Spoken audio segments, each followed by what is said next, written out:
I remember the exact moment my life split into two versions of itself. There was the version where I still had a family, and the version where I told the truth. They don't exist in the same world. My name is Renee Brooks. I'm 32 years old.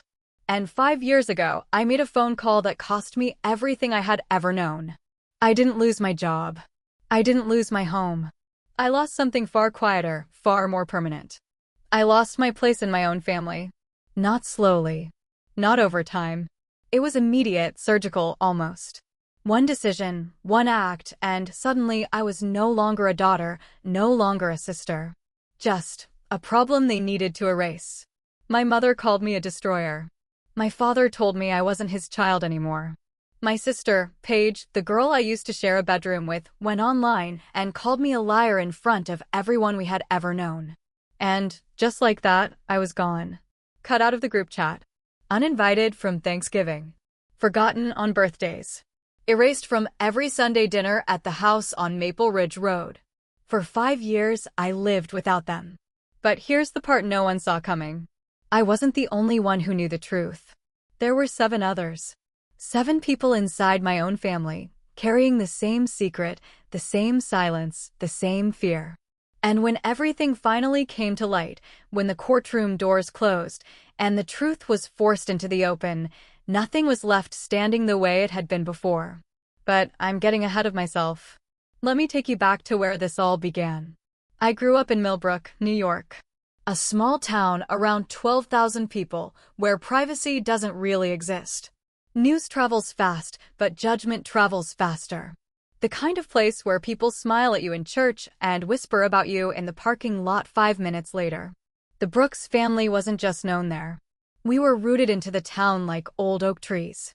My parents, Diane and Gerald, had lived in the same house on Maple Ridge Road for over 30 years. Same white siding. Same cracked driveway.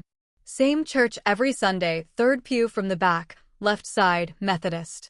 It was routine, predictable, almost comforting in its repetition. We were 4 kids. Travis, the oldest.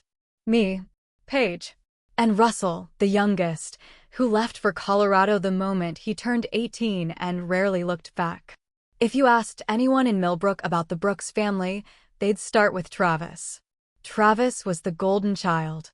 Not in the subtle way families sometimes favor one kid over another. No, this was obvious. Unquestioned. Absolute.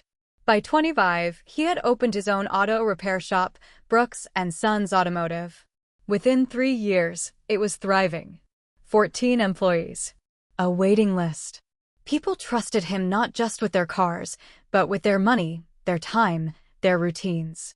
He sponsored Little League teams, donated to church renovations, helped neighbors fix things for free when they couldn't afford it. He wasn't just liked. He was depended on. And in a small town, that kind of reputation becomes something close to untouchable. My father depended on him, too. When Dad retired from the plant at 56, it was Travis who stepped in and started paying the mortgage, $2,400 a month. He didn't make a show of it. He didn't need to. That one act placed him on a pedestal no one else could reach.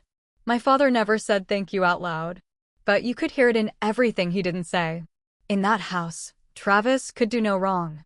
And me? I was the quiet one. Not the problem child. Not the star. Just steady. I went to nursing school. Graduated at 22 with $47,000 in student loans and no financial help from home. I didn't ask for it.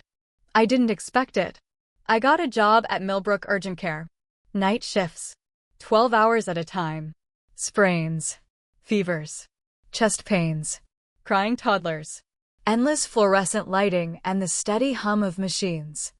I rented a small apartment 8 minutes away from my parents' house, 1 bedroom above a dentist's office on Route 9. The heat clanked in the winter. The windows stuck in the summer. But it was mine. I paid for it myself. And there was something quietly powerful about that. Every night, the Brooks family group chat lit up. It was always the same pattern. Mom would send a message, something simple. A reminder. A photo. A question. Travis would reply first. Then Paige. Then me. Travis always knew what to say. He had this way of smoothing things over, of making everyone feel heard, comfortable, included. It was effortless for him. I admired that. I really did. At the time, I thought that was his greatest strength. I didn't yet understand what it meant for someone to be that good at controlling how people felt. By the time I turned 27, my life was small, predictable, safe. I liked it that way. I'd get to the clinic before sunset, clock in, and spend the next 12 hours moving from one patient to the next. Then I'd drive home in that quiet gray space between night and morning when the world hasn't fully woken up yet. I'd sleep until mid-afternoon, then do it all again. Routine has a way of protecting you from things you don't even know are coming. Until it doesn't. My apartment wasn't much to look at, but it had one thing that mattered. By the front door, hanging on a small metal hook, was a red wool scarf. My grandmother had knitted it for me when I was 10 years old. It was the last Christmas we had with her before she passed away. The color had faded over time, from deep crimson to something softer, almost worn. One end had started to unravel. But I never fixed it. Never replaced it. That scarf was the only thing I owned that still felt like home, after home stopped feeling safe. I still went to Sunday dinners. Sat in the same chair. Passed the rolls. Laughed at my dad's jokes, even when I'd heard them a dozen times before. Helped my mom dry dishes while she talked about neighbors, church events, small-town things that filled the silence. Travis would be there, talking about the shop, about work, about people who relied on him. Paige would scroll through her phone, adding comments when she felt like it. We weren't a close family in the emotional sense. But we were consistent. We showed up. And sometimes, that feels like the same thing. Travis and I didn't have a relationship, not really. We didn't argue. We didn't confide in each other. We just coexisted. Two people moving through the same family without ever truly intersecting. Different worlds. Different gravity. If you had asked me back then who I was, I would have said something simple. I'm not the loudest person in the room. I do my job. I go home. I mind my business. And I meant that. I stayed out of things. I didn't ask questions that didn't involve me. I trusted that the life I was living, quiet, steady, predictable, would stay that way. Until that November. Thanksgiving. My parents' house. Everything looked exactly the same as it always had. Same table. Same dishes. Same voices filling the space. I was standing at the kitchen counter, slicing pie, when I heard it. Not a conversation meant for me. Just a sentence that slipped through the walls. A voice breaking. A warning whispered sharp and low. Don't be alone with him. 4 words. That was all it took. The knife stopped in my hand. Something inside me shifted. And in that moment, before I even understood why, I knew.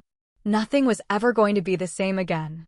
What came after that sentence unraveled my entire life. Piece by piece. Choice by choice. Until there was nothing left to go back to. But here's the thing I understand now, 5 years later. Losing everything didn't break me. Staying silent would have. Because the truth has a timeline. And no matter how long you try to bury it, it always finds its way back to the surface.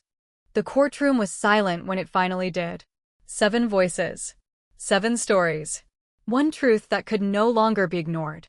And when the verdict was read, when everything that had been hidden finally stood in the light, I didn't feel triumph. I felt something quieter. Heavier. But also freeing. Because for the first time in 5 years, I wasn't alone in the truth anymore. I didn't get my family back. Not the version I lost. That one is gone for good. But I built something else. A life that isn't held together by silence. A home where truth isn't punished. A future where my voice doesn't disappear just because it makes someone uncomfortable. People ask me sometimes if I regret what I did. If I regret making that call. If I regret choosing the truth over everything else.